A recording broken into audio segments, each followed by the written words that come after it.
Aquarius. My name is Audrey Alison, and welcome to your May 2016 forecast for the month. I'm excited to be here. I wanted to thank you for your subscriptions to this channel and for your support on my Facebook page, Audrey Alison Astrology and Tarot. It is great to be here. So I'm using the Alchemical deck by Robert M. Place. If you've listened to this channel, you know this is my steadfast deck. And let's get to the transits. There is one aspect that I want to discuss because it overlaps the whole month, and it's actually in effect at the end of April through June even, but with a little bit of a different planetary energy mixed into it. But we have a grand Earth trine that is existing throughout the entire month of May. And this has everything to do with Jupiter stationed in Virgo, Pluto in Capricorn, and Mercury in Taurus. So, what does this mean? It means all of the quiet houses of your astrological solar wheel are affected. The 4th, 8th, and 12th. The deep spiritual foundation, the quiet 8th house, the psychic 12th house. You know, the 8th house is a lot of definitive meanings. There's a lot of energy in the 8th house. However, I'm really feeling that this grand Earth trine in May is about the inner self, the subconscious mind, going inside. Due to a lot of the retrogrades that we have, in addition to Mercury, there's Saturn and Jupiter and Mars and Pluto and Mercury starting off the month. It is a time of activating your subconscious mind, the inner awareness. And you might feel that spiritually you're going through some kind of change. And when the quiet houses, I like to call them, the 4th, 8th, and 12th, are trined and activated with the expansion of Jupiter, the global awareness that Jupiter brings, having governed the 9th house naturally, Sagittarian energy, I feel that some of you Aquarians are analyzing what's happening behind the scenes of our society, globally, politically, and you might become very quiet through May I'm just going to say what I'm feeling. I have to. Some of you Aquarians, and I think the majority of you, are not happy about what's going on politically, in society. I'm getting the feeling that you're just going to remain quiet and shut down while all of this BS and chaos is going on. And if there's one thing Aquarians don't tolerate, and I believe Aquarians are the most brilliant of all 12 of the signs, and I'm not being biased. I don't say that to every sign. I know the Aquarian spirit. You are the rebel, but you're brilliant. You are forward, progressive energy. You think of things years in advance. And there's one thing you don't tolerate is a lot of stupidity and a lot of judgment, because the rebel can't be enclosed. And what I was feeling when looking at this trine, you're not giving energy to anyone that you think is not evolving their smarts. You don't have time for it, or not evolving in this life path. So if people are stuck, you're moving on. Okay, now let's get to the transits. That was just the general theme of the trine throughout the month. We start May, though, on the 6th with our new moon. And this is a Taurus new moon, conjunct Mercury at 16 degrees in this 4th house of home. The environment, the foundation, the connection with mother, where you come from. Great new moon if you are looking for a new environment to rest your weary head in. But also keep in mind there's a lot of retrograde energy, and the planet of action, Mars, is one of them that you'd really need direct if you want to make a physical move. Things can happen with planets retrograde, but it just helps to go smoothly with not a lot of delay when you initiate moving or things that require a lot of thought and action when Mercury and Mars are direct. But if you're planning things behind the scenes, this can work for you. On the 9th, Jupiter finally goes direct, still in Virgo. He'll go direct at 13 degrees in this Earth trine area in the 8th house. Through September 10th, he'll be in Virgo, and then he enters Libra for a year. So having Jupiter expanding the 8th house of mystery, the 8th house of shared resources, other people's money, the 8th house of sex and sexual identity. Jupiter is optimism and faith. So I feel a lot of you Aquarians have what you need in yourselves to get investors or business people involved in what you're doing with work. When Jupiter's direct, this could really work for you in your 8th house of other people's money, and 8th house of even some property or inheritance or settlement energy.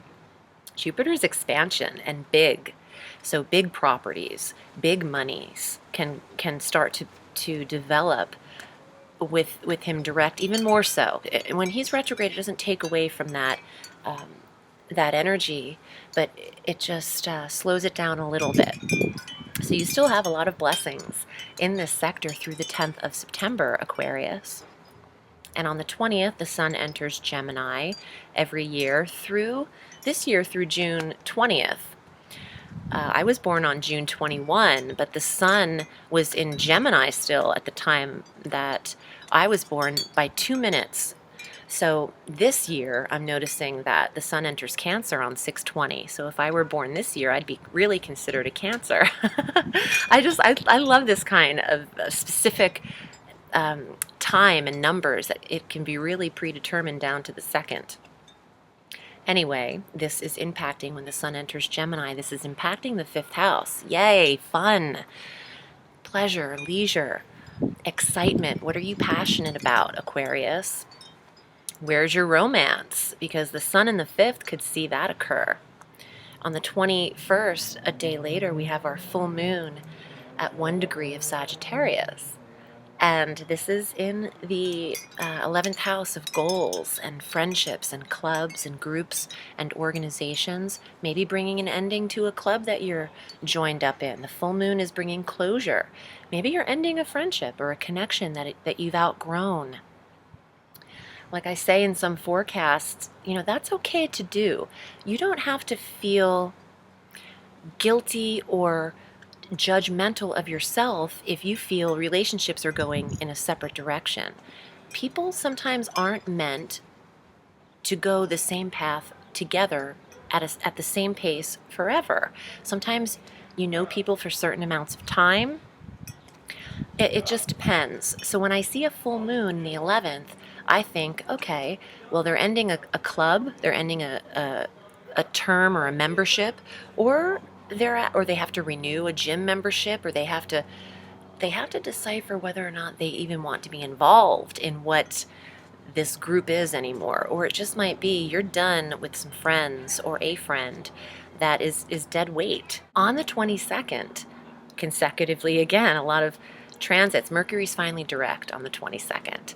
And this year there's 4 retrogrades. Okay, so that's 84 days out of 365 that Mercury will be retrograde this year, but he's direct at 14 degrees of Taurus in this 4th house of home. On the 24th, Venus enters Gemini. I love this. Conjunct the sun in the 5th house. Talk about romance. Okay, here we go, Aquarius. So through the 17th of June, you've got Venus conjunct the sun in a sector that's all about dating or the relationship with your children.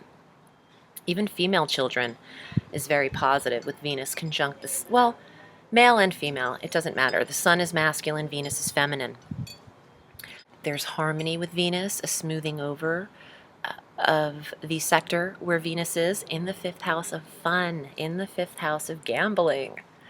And Venus being money as well in the 5th house, it might be okay after Mercury's direct to take a risk. I don't want you betting the farm, but a little bit of gambling with Venus conjunct the Sun after the 24th would be, through the 17th would be amazing. Also, bringing attraction to people looking to start relationship. I love the 5th house lit up to find someone new because it is the house of true love and dating. You have to start there before you can get to the 7th house. You can't, well, you can. I used to be like this. I say this sometimes in my 20s and even in my early 30s. If I was attracted to someone, that's it. I was like, okay, guess what? We're moving in together. And the dudes are usually like either running for their lives or they're just, realizing that I'm moving too fast. But as you get older, you got to start in the 5th house first before you start calling U-Haul and moving your shit in. So allow Venus and the Sun to work for you in the 5th house and date and have fun and take it light-heartedly. Now I know some of your natal charts will make that impossible to do, but I'm saying take your time with this dating. And I think I'm stuck on this a little bit because Aquarians should be dating in May. And it's time to, you're very picky, which is great. You can discern the correct partner. Wait until the second half of May when Mercury's direct. The 24th on and going into June, you're going to have great energy for attraction. And on the 27th, I discussed this last month, but Mars retrograde now, going deeper retrograde on the 27th, back into Scorpio. What the heck? He's like, the Scorpio Sag energy has had Saturn dealing with them and Mars now. So Mars retrograding deeper into Scorpio through June 30th. Let's get to your cards, Aquarius, and see what comes up for May 2016. And I wanted to just take a second to let you know that I do readings all through the week. This is my sole profession, and you can read your cards in addition to going over your chart. And if you would want a combination reading, that would be either a 45-minute, 60-minute, or 90-minute reading when I incorporate your astrological chart.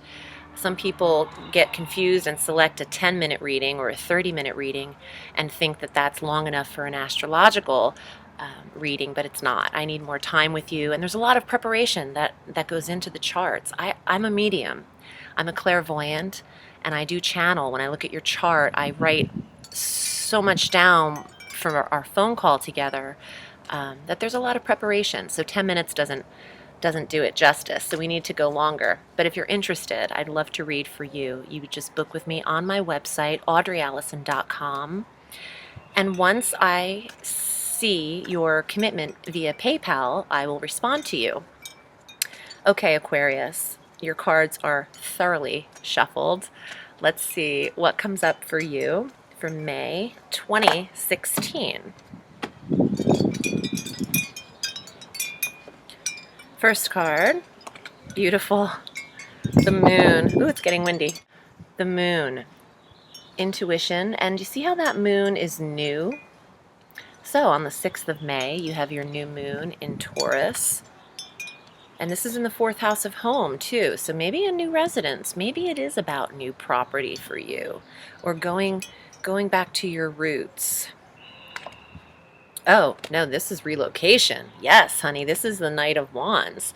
You're taking a trip, you're moving, most of you, some of you, Aquarians, around that new moon in the 4th. This is getting a new place. Taking action.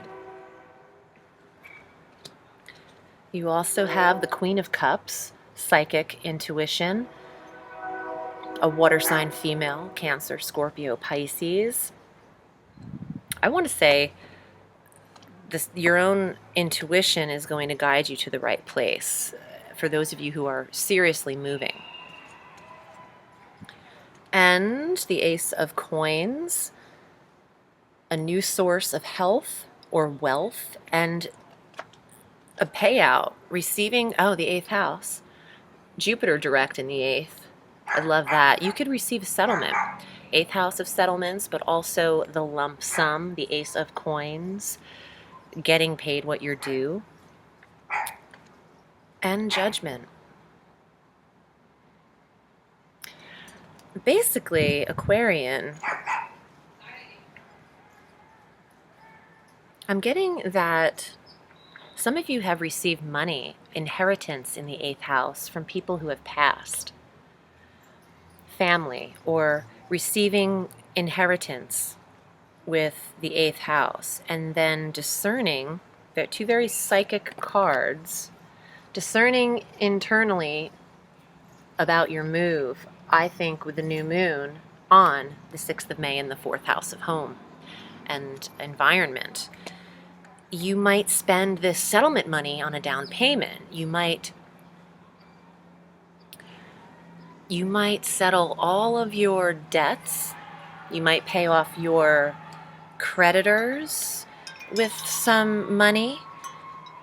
I'm also getting that some of you wanted to do something by April 1st. You had a personal deadline by April 1st, and you're being penalized because you didn't. Maybe this is tax related. Yes, 8th house of taxes as well. Okay, so you were late for something, and now you have the money to make up for it, so you won't be penalized, is what I'm hearing.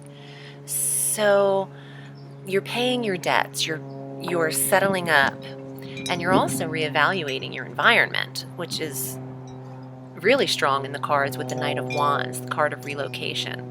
I hope this was helpful, Aquarius. I'm wishing you a beautiful May. For those of you that this didn't apply for, please watch your rising sign. And I'm wishing you a sweet day. Remember, the sky is limitless, so reach for the stars.